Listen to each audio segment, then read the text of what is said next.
You do not necessarily have to have a title, quote unquote. You can simply be working what I like to refer to as being a professional in a non management role, and you are a leader. Coaching is even taking a more proactive approach than managing what could be happening to the employee afterwards, which then can result to, short-term disabilities or mental illnesses. So I think companies should take this more seriously. Other companies, what they're trying to do more and more of is really to have managers um, essentially become certified coaches, and they Oh, use what are referred to as being internal coaches within an organization. Okay, that is something that is being driven and is becoming more and more common. It is not only is it proactive to help the business grow, it also brings about positive results at the end of the day. hmm. Now, when we think of management, right, you're going to manage a particular process or a task. But coaching is ultimately part of some leadership skills, right?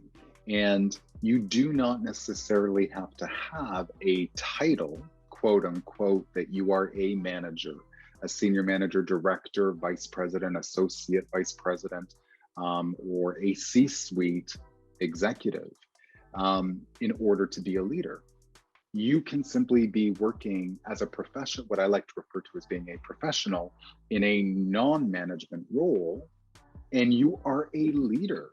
And that really comes out with your ability to build solid, trusting relationships, your integrity, the way you communicate with people, the way you empower people, the way that you share of yourself and are also open to hearing back from others, right? But also having the courage to essentially make those difficult decisions and also admit if you've made a mistake, right? Imagine imagine a scenario where you've worked with someone and they have the courage to say, you know what, I'm sorry, I made a mistake, right? What does that do for you? It essentially helps you realize that that person is human, and you know what, you can relate to them. And that's what leadership is all about, while having that vision that you're building upon each day to take a small step, or you might be taking leaps and bounds depending upon that vision to really achieve what it is that ultimately needs to be taken care of. So what I'm hearing you say is that it's coaching for leaders, whether they're in the C-suite or management or non-management position. But it seems to me that, and I think too for myself, is that I believe that everyone's a leader because we always lead ourselves, or we lead our family or our friends one way or another, or jobs or what have you. But it seems to me that, correct me if I'm wrong, is that your approach or the coaching approach is to really kind of like activate that leadership DNA from that individual, and kind of like put like a, I don't know, like a of a nuclear bomb or something, and let it explode, and just make that person realize that, hey, you are a leader and you can make so much, like a big impact in the world, as opposed to just being managed by someone else. Because this time now you take on accountability. Now you want to be doing work, great work, creative work, and it's more like a win-win thing, or win-win approach, as opposed to, hey, I just want to go to work, I just want to get paid, I just want to do those Mhm. things. Although getting paid is good, but now you take it as, hey, this is a teamwork, we have a mission, let's get this business, this company, to achieve its mission so we can serve more, and then more will come, and more, you know what I mean? So that's More powerful growth. what you guys are doing. Yes. And in fact, Here's the interesting thing. When it comes to leadership, if you ask 10 people what the definition of leadership is to them, you will more than likely receive 10 different responses, Interesting. because we each have very different values and beliefs of what an effective leader is, what effective leaders do, and what effective leaders have. When a leader learns how to coach and they possess that competency, right, it definitely helps them grow and perform at higher levels. However, it is not the only determinant, right? There are Sure. many other aspects of leadership that really all have to sort of be symbiotic and actually come together in order for them to achieve the results that they need to. You could be a really great coach, but if you're not a great executor, that could really harm your effectiveness as a leader. Or That's you true. could be a really good coach, but you experience a lot of conflict with people and it's stalling you from achieving the results. So you could be a really good coach, but if you're not adopting the skills and the competencies and using them to help others, right, that also impacts that. But ultimately, at the end of the day in leadership, what is very prevalent more and more each day is that leaders really need to have an understanding of the emotions that they experience. Okay. So imagine you're stressed, you're not happy, you're extremely happy, you're worried, you're having conflict with people, you perhaps maybe you're very decisive, or sometimes you're very impulsive. Um, it's important that leaders understand the emotions that they're experiencing and how they essentially communicate in those moments, right? So when we think about some, let's say, inappropriate behavior, right?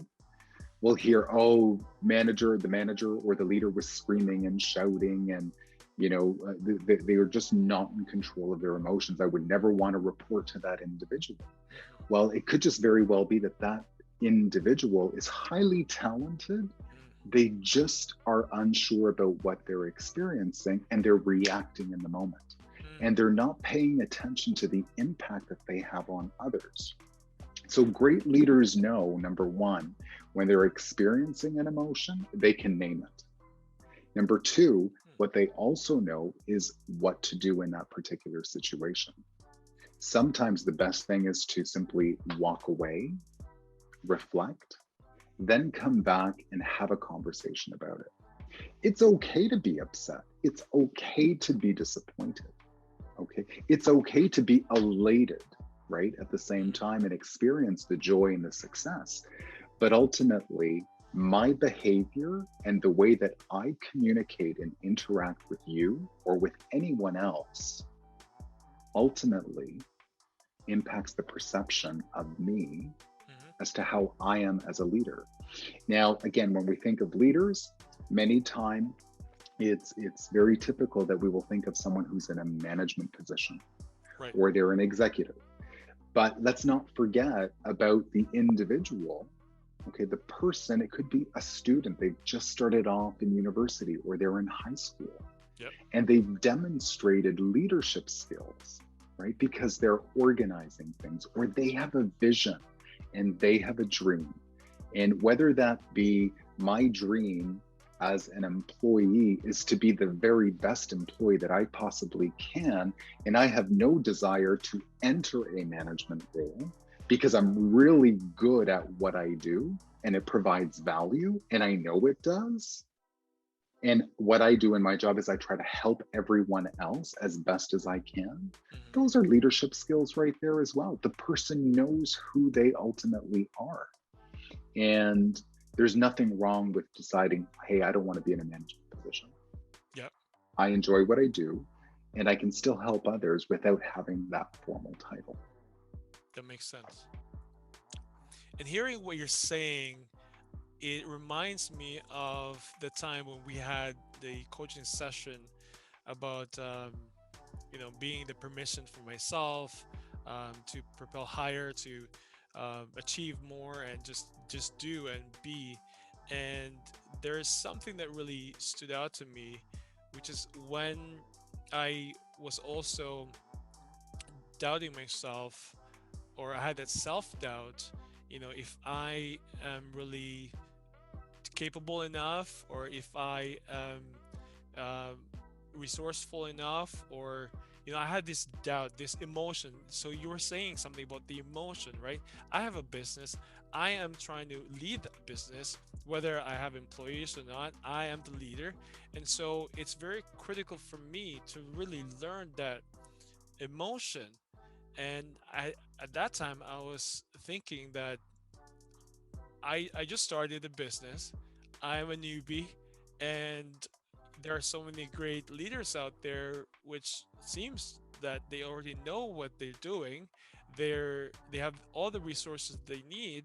They have management. They have creative teams and coaches, um, and they have what it takes to be that leader. And I realized that when I was at that moment, after talking to you, I realized that I'm in the right place at the right time, because that emotion was actually normal to have.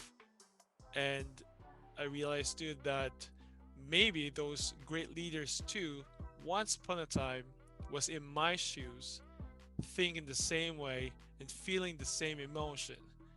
And so talking to you made me feel that I'm just gonna be okay. So Jeffrey, I believe you're spot on, especially when you talk about, when you look at everyone else who we perceive as being successful in their roles, in their businesses.